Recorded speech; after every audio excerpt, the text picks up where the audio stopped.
ST साठी सबरी आवास योजना आहे. जरी तुम्ही याच्यामध्ये आले नाही तरी तुम्ही एसटी वाली सबरी मधून कधी पण लाभ घेऊ शकता. प्रस्ताव सादर करून ठराव परस्पर केले जातात. ग्रामसभेतून नाव सुचवले जाते नाही, ते वर्षानुवर्षे तेच वंचित राहतात. पण मग आता हा प्रॉब्लेम काय आहे त्याच्यामध्ये की जी यादी बनलेली ती 750 लोकांची, त्याच्यामध्ये आता ती यादी जोपर्यंत कन्फर्म होत नाही तोपर्यंत आपण पण इमारतींना सौविद्युतीकरण करणे हे आपण त्याच्यामध्ये काम घेतलेलं आहे. जिल्हा परिषद शाळा संख्या 2, अंगणवाडी संख्या 5. इथे जिल्हा परिषद शाळा संख्या एकच शाळा आहे. पीएम सूर्यघर योजनेमध्ये शैक्षणिक आहे का मॅडम काही?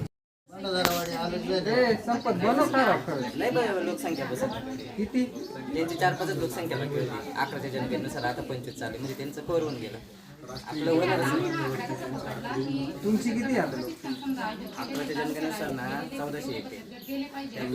किती लागेल 2000 एवढी नाही रे त्यांची. मला माहिती आहे आराखड्यासाठी स्पेशल ग्रामसभा ठेवायची. त्यात कळलं असे मागचा सगळा फॉलोअप घेऊन पुढचा आराखडा तयार होतो.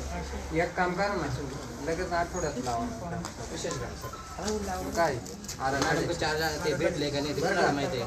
आराखड्याची लावून टाका मॅडम. आराखड्याची सभा आपण नंतर नियोजित करणारच आहे. हा. ही जी आहे ही बेसिक माहिती आहे की या वर्षासाठी आपल्याला आराखडा बनवायचा आहे. तर त्याच्यासाठी तुम्हाला जर काही पूर्व नियोजन करून काही काम नाही त्यातच करू त्यातच करू. आणि अगोदरचे जे आराखडे आहेत ते आपण किती कामं झालेली आहे बाकी ते पण तुम्हाला माहिती दिली जाईल. त्याला अनुषंगून मागच्या 2 वर्षाचे आराखडे काढा. म्हणजे मग माग 5 वर्षात मागच्या वर्षात काय बोलले आराखडा केला या वर्षात तर तोच आराखडा तसाच पुढे गेलाय. काही झाले नाही झाले 5 वर्षाचे पूर्ण 5 वर्षाचे काढा ना किती कामं झाली.